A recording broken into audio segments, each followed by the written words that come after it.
This is TWiT. So I read on your website that you sort of started with stereo tracks, and Right. you're working in a digital audio workstation, basically a piece of software running on a computer called Nuendo from a company called Steinberg. Yes, sir. At least that's where you started, apparently. Yeah. So tell us a little bit about that. I mean, why did you start with stereo tracks? You said in your website it said like up to 80 of them.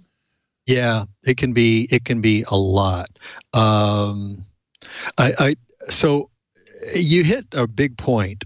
So let's first of all, you hit a point, and if you realize what we just said in the last 5 minutes, you'll understand. It's relaxational music. You know what comes from that? It comes from nature recordings, from instruments, et cetera, et cetera, et cetera. And what is one thing that you can pull out of that is space.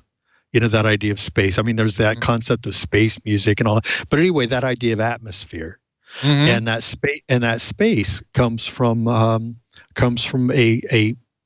at least a stereo spread, and it starts from a stereo spread. So you have a synthesizer. That synthesizer has 2 outs. Are you going to record 1 out? No, you're going to record the 2 outs. You're going to have it be stereo, right?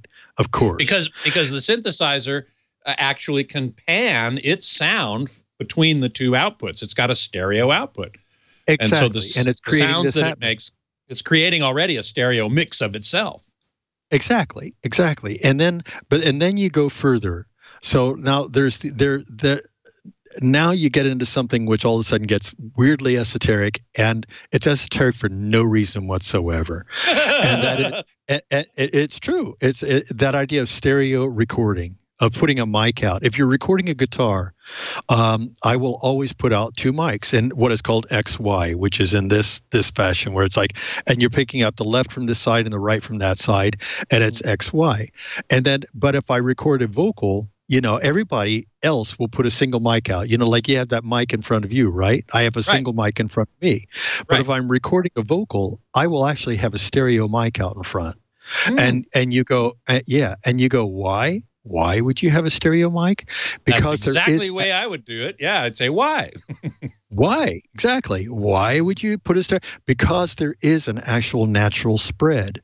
When you slight movements, echoes from the room, little things, it creates a spaciousness. When you're recording a guitar, if you're recording it with a single mic, you had that single mic pickup. If you're recording with stereo, all of a sudden that sound picks up and widens out. And then that makes sense to me in the sense that for the guitar, that makes sense to me because the guitar is a relatively big thing, and sound is not only coming out of the sound hole, but from the entire body of the guitar. So I see exactly why recording a guitar with an XY microphone, 2 microphones, would create a sense of space with that one instrument. And I guess the same, I can see how the same thing would be true with the voice. I mean, you've got the sound coming out of the mouth, and that's a fairly small area, but it spreads out quickly. It does. It's affected by the head. We've talked about this on the show a number of times in terms of binaural recordings and head-related transfer functions and how the sound goes around the head. So the same thing could be true on the output as well as the input. It's true, and it's really subtle, but it's there. And when you listen and you have a single mic, it's like pinpoint, and you put the stereo and it spreads out. It's not like wild, of course, not unless you're not unless you the head shaker and all that stuff. But it's which then you wouldn't want that. But anyway, so that stereo idea with the hardware sense, with the mics, with the nature recordings, which I actually do put nature recordings into the mixes, with everything, there's this stereo spread. And I think that's one of the things why, with getting into surround, one thing that might really interest you, Scott, and the listeners, is the idea that I do not pan at all. Really? No, there is no panning in my mixes whatsoever at all. So in other words, each of the stereo tracks that we've been talking about, stereo mic on a guitar, stereo vocals, stereo synthesizer, those are all 2 channels, two audio channels and they're panned hard left and right and just leave it there? You just leave it there, and but the thing is this is where you get into the idea of 80 tracks, because you have a lot of different things. I have things from different instruments coming in, and if you ask me, do I have a process? Do I have this grand scheme? The answer is hell no.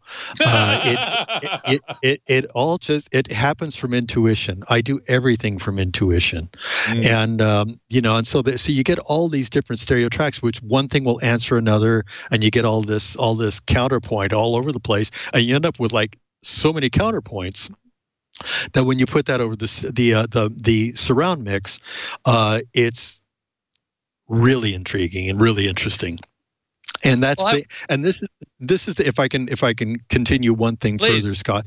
This is why I'm 4-time Grammy nominated, and this is what sets me apart from a lot of mixers. I know maybe 6 mixers in the world who mix the way I do.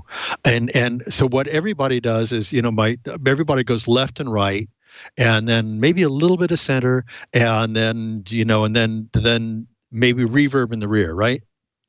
And to me, that is a complete and absolute waste. What I literally go for it everywhere, all the way around. It's like I basically mix bold.